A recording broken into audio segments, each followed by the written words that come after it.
Bismillahirrahmanirrahim. Bila tidak mau celaka, jangan lakukan 6 hal ini. Siapapun yang hidup di dunia ini, tentu tidak ingin mendapat celaka dan bencana.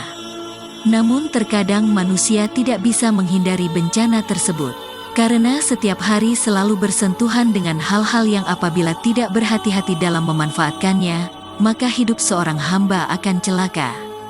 Dalam bukunya Al-Mawaid fi Al-Ahadits Al-Qudsiyah, Imam Ghazali mengutip salah satu hadis qudsi tentang 6 perkara yang dapat membuat seorang muslim celaka. Pertama, ahli ibadah yang celaka karena ujub. Ujub artinya sombong. Tak dapat dipungkiri, terkadang seseorang merasa sombong dengan ibadah yang dilakukan. Merasa paling taat kepada Allah. Merasa paling banyak amal ibadahnya dan menganggap dirinya sebagai orang yang paling suci dan paling dekat dengan Allah. Inilah penyakit ahli ibadah yang dapat membuatnya celaka di dunia dan akhirat. Kedua, orang kaya yang celaka karena kekayaannya. Orang kaya yang celaka karena kekayaannya adalah menyalahgunakan kekayaannya, memanfaatkan hartanya kepada tujuan yang buruk.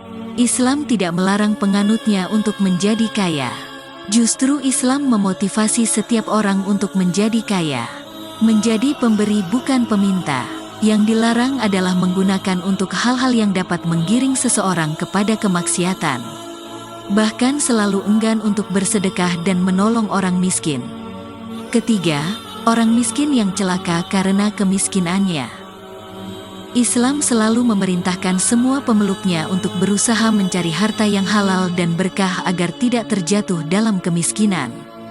Seandainya masih miskin, meskipun telah berusaha dengan sekuat tenaga, mungkin itulah kadar yang terbaik untuknya menurut Allah.